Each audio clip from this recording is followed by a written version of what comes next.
निशा और सागर का एक बेटा था जिसका नाम था राजू।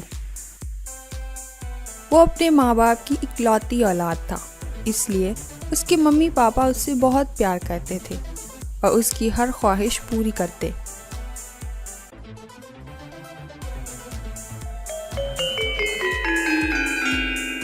एक दिन राजू की बर्थडे पार्टी थी। उसके सारे दोस्त और रिश्तेदार उसकी बर्थडे में आए हुए थे, मगर राजू खुश न था। जब बर्थडे पार्टी खत्म हुई तो निशा राजू के कमरे में गई और कहा, ए राजू, तुमने खाना क्यों नहीं खाया? मुझे भूख नहीं है, मुझे नहीं खाना। बेटा क्या हुआ? तुम्हारे लिए तो इतने गिफ्ट आए हैं, खोल कर तो देखो। नहीं, मुझे नहीं देखने। पापा को मैंने बाइक कही थी, लेकिन उन्होंने नहीं लेकर दी। बेटा, पापा को याद था, लेकिन इस वक्त दुकानें बंद हो चुकी थीं। कल तुम्हारे लिए पापा जरूर लेकर आएंगे। माँ, मुझे कुछ नहीं पता, मुझे सोने दे।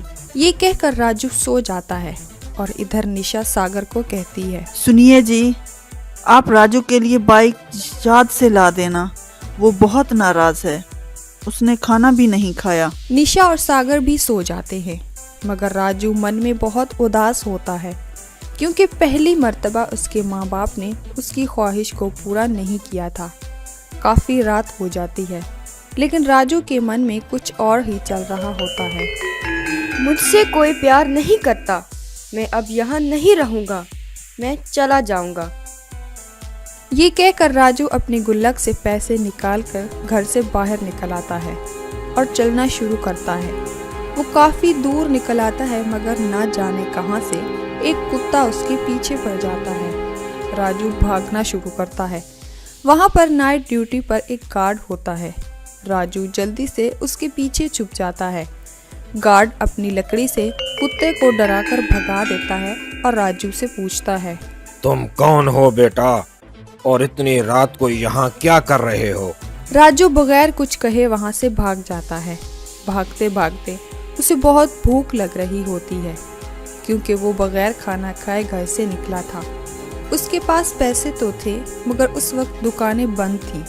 राजू का भूख से बुरा हाल था कि अचानक राजू की नज़र एक लड़के पर पड़ती है जो कचरे से कुछ उठाकर खा रहा था।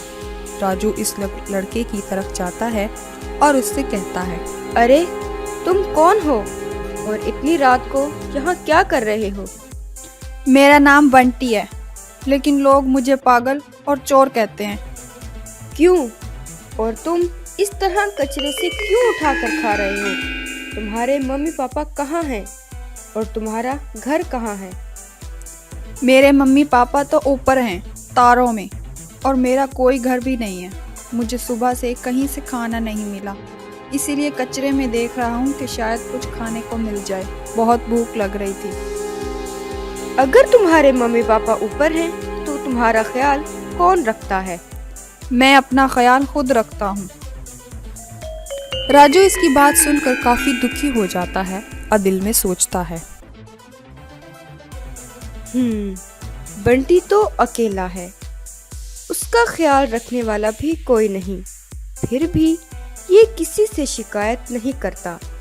एक मैं हूँ जो सिर्फ एक बाइक के लिए घर से चला आया। ये लो बंटी, ये तुम रख लो, इससे जो मर्जी चाहे खरीद लेना।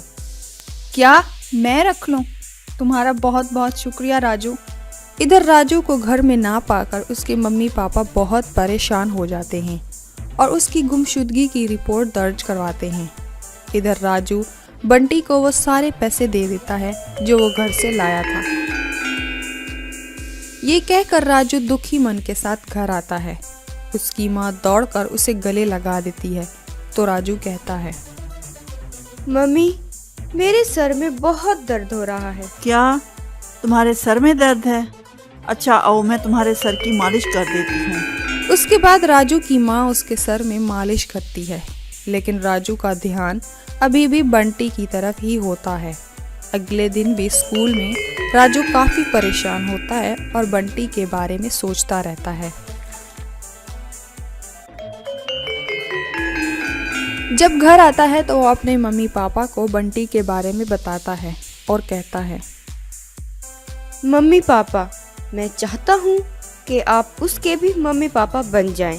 राजू की बात सुनकर निशा और सागर भी दुखी हो जाते हैं और वो लोग बंटी को घर ले आते हैं। तो बंटी भी घर के फर्द की तरह रहने लगता है। राजू भी बंटी के साथ बहुत खुश होता है और वो दोनों भाई बनकर रहने लगते हैं। इस कहानी से हमें ये सीख मिलती है कि जैसे भी हों, माँ बाप बहुत अच्छे होते हैं। हमें इनकी कद्र करनी चाहिए, क्योंकि जब ये नहीं होते तो इतनी बड़ी दुनिया में भी हम अकेले रह जाते हैं। माँ बाप से बढ़कर कोई रिश्ता नहीं होता।